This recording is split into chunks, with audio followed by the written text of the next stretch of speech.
Olá, seus danadinhos! Vocês gostam de uma polêmica, né? Vocês adoram uma treta, vocês são maravilhosos. O vídeo que eu fiz recentemente, analisando a carteira do Economista Sincero, bombou. E aí muita gente me pediu para analisar a carteira de fundos imobiliários de outros grandes youtubers. E é isso que eu vou fazer nesse vídeo aqui de hoje. Se você não me conhece ainda, eu sou Bernardo Sanches, especialista em fundos imobiliários, e a ideia desse canal é te ajudar a atingir a liberdade financeira através dos seus investimentos. Se esse conteúdo agregar, tem muito mais coisa aqui para você poder assistir. E claro, se inscreve para poder receber os nossos novos vídeos. E no decorrer desse vídeo, cara, não custa nada, não custa realmente nada, é só você deixar o like para fortalecer o nosso trabalho. E se puder encaminhar para alguém que vai ajudar também, será de muito bom grado para todos nós. Então, sem mais demoras, vamos lá. Hoje a gente vai fazer o react da carteira de FIIs do Alexandre Winkler, que é um cara que tem um canal chamado Fonte da Fortuna, que é muito grande, tá? Quase 1 milhão de inscritos. Ele fala bastante de fundos imobiliários e de outros ativos, fala de renda fixa, fala aí de renda extra como um todo. Canal bastante interessante e a gente vai falar dos FIIs dele aqui. Vamos olhar o que eu penso dessa carteira. É uma carteira bem diversificada, ele já começa bem nesse ponto. Vamos começar colocando aqui na tela o vídeo. Os problemas. Então, quanto mais diversificado o fundo for, tanto o fundo de tijolo, em números de imóveis físicos, como também nos fundos de papel, em números de CRIs, que são as dívidas, quanto mais diversificado, melhor, porque se um devedor ali não pagar alguma daquelas dívidas, você tem as outras ali para assegurar que o fundo vai continuar recebendo os pagamentos e repassando na forma de dividendos para os cotistas. Bom, pessoal, então, explicadas essas premissas, como que eu montei a minha carteira, premissas que você pode aplicar também para montar a sua própria carteira de fundos imobiliários, que faz sentido para você, eu vou agora mostrar todos os 23 fundos imobiliários, dividindo eles por segmentos. Então, primeiro, uma visão geral. Como eu já falei para vocês, eu tenho 38% em fundos de papel e 62% em fundos de tijolo. E esses fundos de tijolo são divididos da seguinte forma: 31,53% em fundos de logística, que é o segmento que eu mais gosto, 14,06% em fundos de shopping, 8,32% em fundos de escritórios e 8,09% em... Bom, legal. Aqui a primeira coisa que eu quero abordar é a diversificação, né? Diversificação de ativos, ele tem bastante fundo imobiliário na carteira, isso é interessante, né? Se ele consegue acompanhar, se ele dá conta de acompanhar, enfim, ler os relatórios gerenciais, diversificação é bastante importante. Eu, particularmente, gosto de trabalhar com 15 a 20 ativos, já considerando o Fiagro e FIINFRA nesse portfólio, já te dá uma boa diversificação. Se você consegue acompanhar mais, tá tudo bem também, não tem problema, só cuidado para não pulverizar, para colocar ativo demais se você não conseguir acompanhar nada. Em termos de diversificação setorial também, legal, né? Ele tem aí 68% em FIIs de tijolo, maior representação no segmento logístico, acho que passa um pouquinho, né? 31,5%. O IFIX mesmo tem uma participação menor, mas tá tudo certo. 14% em shoppings, 8,3% em FII de escritório, 8,09% em renda urbana. Então ele tem os grandes segmentos de escritórios na carteira e 32% em FII de papel, né? Tá ok. O IFIX ele tá mais perto ali dos 40%, mas tá bem dentro do razoável essa questão aqui de diversificação setorial. Vamos partir agora, então, pessoal, para os fundos imobiliários de fato que ele tem no portfólio. Vamos lá. Então, vamos lá. Meu primeiro fundo de papel é o KNSC 11, que representa 7,11% da minha carteira total de fundos imobiliários. Uma observação, pessoal, aqui nesse vídeo. Bom, KNSC 11, pessoal, KNSC é um fundo bem interessante, né? Um fundo que aqui, né, é um fundo bilionário, um fundo base 10 e um fundo que tem um mix de indexadores, né? CDI e IPCA, gosto bastante do KNSC, acho que faz bastante sentido na carteira. Ele tem uma taxa de administração um pouquinho mais elevada, né? 1,2%, e esse é um ponto de atenção, tá? Eu não gosto de fundos muito caros, né?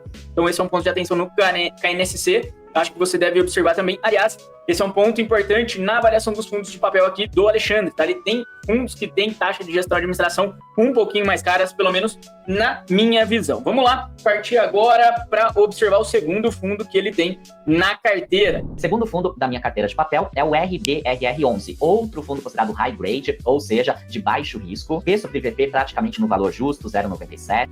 O segundo fundo dele é o RBRR11, né? Um fundo com quase 1,4 bilhão de patrimônio, mais de 120 mil cotistas, enfim, é um fundo interessante também. Acho que é a mesma questão que envolve o KNSC, tá? O custo eu acho um pouquinho alto, ele tem 1% de taxa de administração, mais 20% de performance. Para fundos high grade, pessoal, ideal 1% de taxa de gestão e administração sem performance, né? É isso que eu gosto de ver em fundos high grade, pelo menos essa é a minha visão. Vamos lá para o terceiro FII que ele coloca aqui na carteira. Bom, o terceiro fundo dele é o MCCI 11, fundo de papel da Mauá. Tem uma taxa de gestão e administração também de 1%, mais 20% de performance sobre o CDI. Mesma crítica que eu fiz aos outros primeiros fundos da carteira dele, né? Ele acaba escolhendo fundos que têm taxas muito elevadas, pelo menos na minha visão. Mas assim, fundos que não tem problemas, né? MCCI não tem problema nenhum, fundo high grade, KNSC, fundo high grade, URB, RR, fundo high grade, a gente não vê nenhum tipo de problema aqui realmente, beleza? Vamos lá para mais um fundo da carteira. Tem o KNCR11, esse fundo é muito famoso também da gestora Kinea, representando 5,16%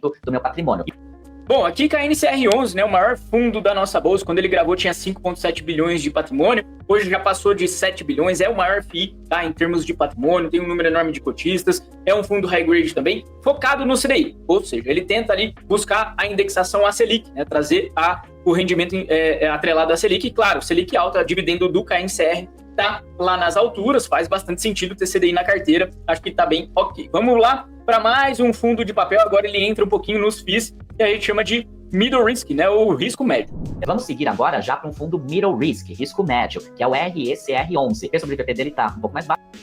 Primeiro é o REC-R11, né, o fundo da REC Gestão, um fundo que eu gosto bastante. Eu sei que o mercado bate bastante nesse fundo, né, ele não tem a melhor percepção do mercado, vamos dizer assim, mas é um fundo bilionário, um fundo com muitos cotistas, um fundo que entrega um dividendo bem interessante. Ele não traz um dividendo linear, estável, né, um mês ele paga 1,50, depois ele paga 0,90, isso acaba perturbando também um pouquinho o cotista, mas é um fundo que eu gosto, tem mais de 100 operações no portfólio, acho que é um fundo que vale a pena o estudo também. Vamos lá pro último fundo de papel dele, tá, o último fundo de papel. E para finalizar, eu tenho um fundo que pode ser considerado high yield, tá ali no limiar de middle risk para high yield, ou seja, um fundo já de mais alto risco, que é o DCRI11. O sobre VP dele tá bem baixo, 0,76, dividend yield um pouco maior que os outros.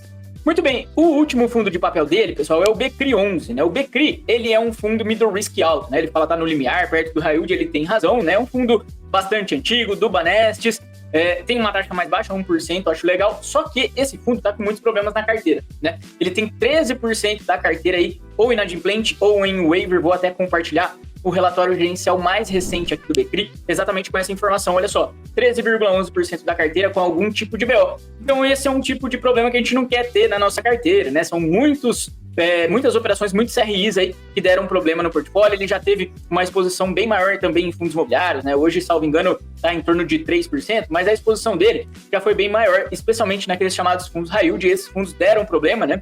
Eles contribuíram aí para o fundo ter bastante queda nos seus dividendos. Olha só, 3,5% de exposição em FIIs, tá? Não é um fundo ruim, mas está numa fase muito ruim. Acho que quem conseguiu sair num momento mais interessante se deu um pouco melhor aí que o Alexandre, que carregou esta posição. Beleza, esses são os fundos de papel dele. Vamos passar agora, pessoal, para o setor, acho que de logística, né? Olha só, segmento de logística aqui na tela. Vamos lá então, fundos de logística. Primeiro deles, BTLG11, representando 8,73% da minha carteira. Lembra que eu nunca passo dos 10% num único ativo? Esse fundo é hoje a maior posição individual na minha.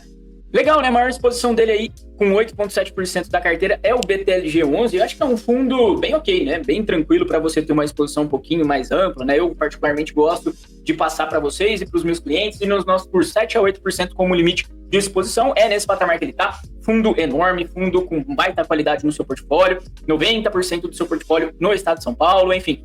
BTLG é um fundo bastante interessante, gosto muito, agora está fazendo esse movimento de incorporação lá dos ativos do SARI 11, deve trazer resultado não recorrente com venda de ativos. É um fundo bastante interessante, estou aqui junto com o Alexandre nesta posição. O próximo fundo é o XPLG11, representando 6,76% da minha carteira total de FIIs. É um fundo que está com preço sobre VP baixo, 0,93. O fundo seguinte é o XPLG, assim, não morro de amores pelo XPLG, mas é um fundo bom, né? Não tem como negar, um fundo grande, um fundo com número grande de cotistas também, liquidez, enfim, tem uma diversificação em termos de ativos e também em termos de região bastante interessante. Confesso que prefiro outros, mas aqui é um pouco também de gosto, um pouco questão de preferência. Não desabona, né? Não desabona essa posição, pelo menos na minha visão. Vai colocando aí no chat, tá? Nos comentários, o que você acha dessa carteira, o que você tem pensado aqui para sua carteira também, tá? Vamos ver o outro fundo de logística que ele tem no portfólio. Depois, na sequência, eu tenho o BRCO11, representando 6,19% da minha carteira, preço sobre VP 0,95, dividend yield também na casa. Depois ele vem com o BRCO11, né? Fundo de logística também, um fundo que tem baita qualidade do seu portfólio, preza muito pela questão do last mile, né? Atendendo as grandes capitais, em especial São Paulo. Acho que 90% do seu portfólio é classe A+, né? Ele tem ali 12 ativos, 11 são classe A+, todos classe A. Enfim, é um fundo bom, um fundo que tem uma alavancagem extremamente baixa. A única questão é que eu acho que ele acaba pagando um pouquinho caro pelos seus ativos, tem um certo conflito lá dentro, e também ele tem uma taxa de comercialização que eu sempre reclamo, né? Eu acho que devia estar zerada essa taxa de comercialização, já é o trabalho da gestão, não deveria ter, pelo menos na minha visão, beleza? Então aqui acho que zera a questão de fundo. Não, ele tem mais um fundo de logística, deixa eu colocar aqui na tela para você. E para terminar, eu tenho o VILG11, apenas 4,72% da minha carteira, preço sobre VP 0,8, esse tá mais barato, dividend yield de 8,37, esse foi o único que não vem apresentando bons resultados em termos de valorização da cota. O último fundo de logística que ele tem é o VILG11, e assim, eu até quero colocar na tela aqui o VILG ele vem melhorando bastante o seu resultado, o seu dividendo, olha só, atualmente dividend yield de 9,31%, tá interessante, tá no mesmo patamar aí dos principais fundos, né? O próprio BRCO, BTLG, enfim, outros XPLG, outros fundos de logística, o HGLG ele acaba ficando um pouquinho mais para trás. Só que qual que é o grande ponto, né? Para ele distribuir esses 9,31%, olha o estrago que tá na cota, né? Ele tá negociando num PVP de 0,75, então quase aí 26% de desconto se eu não estiver errado na conta, né? Então, enquanto os outros fundos têm 8% de desconto, 5% de desconto, tá até mais perto do seu PVP, aqui a gente tem um rebaixamento muito grande, o que indica pra gente que ele também pagou um pouquinho caro nos seus ativos. Essa é a minha visão sobre o VILG11, mas é bem verdade, o fundo tá melhorando bastante, pessoal. O fundo vem subindo dividendos, né? Ele distribuiu aqui, ó, no início do ano passado, 56 centavos, 58 centavos, 60 centavos, e ficou nessa toada, né, 60, 61 centavos. Já esse ano não, ele vem para 65 centavos, vem subindo mês a mês, chegou aqui a 0,69 centavos, pode chegar em setembro em até 72 centavos, então vale a gente observar o VILG11, acho que faz sentido. Quando ele comprou, ele acabou tendo aí um retorno, né, segurando esse ativo não tão interessante, mas hoje, olhando para esse fundo, vejo boas perspectivas, é um ativo que tem boa diversificação, o único fundo de logística que tem mais posição em Minas do que em São Paulo, por exemplo, né, em termos de diversificação regional, de repente, na composição do seu portfólio, faz sentido você levar isso em consideração. Vamos para os fundos de shopping. É o XPML11, 6,29% da minha carteira, ele é o maior fundo de tijolo hoje na nossa bolsa, como eu mostrei para vocês, em valor patrimonial, um fundo super diversificado, pagando dividend yield de mais de 9%, preço sobre VP no valor justo praticamente. Bom, primeiro, pessoal, é o XPML11, né? Então, um fundo que eu sempre falo que faz muito sentido, tem um preço interessante ainda. E assim, 25 ativos no portfólio, maior parte do seu portfólio em São Paulo, voltado para público de alto padrão, que está pagando um dividendo super interessante, esses 92 centavos. Tem um ponto de atenção que é a alavancagem, mas acho que está bastante tranquilo, bastante controlado. Vamos pular para o segundo fundo de shoppings da carteira do Alexandre. Em segundo lugar, eu tenho o VISC11, que é um fundo de shoppings também bem diversificado, o preço do DVP está abaixo do valor justo, dividend yield em 10%. Na sequência, HGBS11, representando 1,99% da minha carteira. Bom, os outros dois fundos, ele tem VISC11 e HGBS11, né? Assim, são fundos interessantes, fundos bons, fundos com um histórico bacana. Acho que o VISC tem alguma questão ali com a gestora, alguns movimentos que foram feitos, vendas de ativos que eu não gostei tanto. Acho que está muito tempo pagando esses 80 centavos, precisaria fazer uma gestão ativa como outros fundos têm feito. Inclusive o próprio HGBS anunciou, né, que fez a venda de um ativo, vai trazer um não recorrente interessante e aí deve manter o patamar de dividendos de R$1,60 por cota no segundo semestre, que era uma dúvida. Mas assim, é mais acho que questão de gosto. Fez grandes fundos, não tem nenhum grande problema aqui. Vamos para o próximo segmento da carteira aqui do Alexandre. Que são os fundos de escritório que vem sofrendo muito desde a pandemia. Essa parte representa 8,32% da minha carteira. O primeiro deles é o BRCR11, com 3,38% da minha carteira. Esse fundo está com uma vacância um pouco mais alta que o desejado, né? Aí começam os grandes problemas, ao meu ver, na carteira do Alexandre, né? Primeiro é o BRCR11. BRCR é um fundo com um histórico muito longo e, assim, ele tem um histórico muito ruim, um retorno histórico muito ruim, frente, por exemplo, ao IFIX. Vou colocar aqui na tela para você, né? Para o número, o dado poder falar por mim. Olha só, retorno histórico do BRCR11, né, 18,6%, e o IFIX 127%, né, um retorno histórico muito ruim. O BRCR, ele é lá de 2012, 2013, ele praticamente surgiu junto com o IFIX, então é um dado bem ruim. O BRCR tem negociações ruins também no seu histórico, né, compra, venda e compra do ativo Almi11, lá do Almirante, né, no Rio de Janeiro, tem vários ativos no seu portfólio no Rio, e também ativos em São Paulo em regiões secundárias. Isso acabou contribuindo para uma situação bem ruim aí, historicamente, do BRCR11, por isso eu acho que não faz sentido. Vamos para o próximo fundo de escritórios aqui do Alexandre. Na sequência tem o JSRE11, com 7,8% da minha carteira. O VP também lá embaixo, 0,59%. Muitos investidores saíram dos fundos de escritório, por isso que eles se desvalorizaram muito, o preço do VP caiu muito, dividend hoje na casa dos 8%. Olha só, ele se desvalorizou mais de 3% nos últimos 12 meses, mas mantenho também porque acredito fortemente na valorização para o longo prazo. Até aumentei a minha posição nele recentemente. E por fim, vi no 11 com 2,06%. da minha carteira. Esse tá com a vacância bem baixa, 3% apenas, mas também... E aí são as duas posições que não dá para entender, né? BRCR é ruim, bem ruim o histórico, mas a gente até consegue entender melhor. Mas JSRE ter aumentado posição recentemente, né? Um fundo que não consegue pagar grandes dividendos, retorno histórico do JSRE nem é tão ruim assim, por exemplo, como o do BRCR, vou colocar aqui na tela para você, mas é um ativo que, ao meu ver, a gestão pagou caro pelos seus imóveis, por isso o dividendo fica muito apertado, e ele tem pago 48 centavos há muito tempo, né? A gestão traz um guidance de 48 a 52 centavos há muito tempo e não aumenta, né? A gente não consegue entender, olha só o retorno, 62% lá no JSRE 11 e FIX 124%, mas pior mesmo é o Vino 11, né, pessoal? Vino, vocês sabem as críticas que eu tenho ao Vino 11, vou colocar aqui na tela retorno histórico do Vino 11, e a gente tem um IFIX no período com 17,5% retorno positivo e o Vino 32% negativo.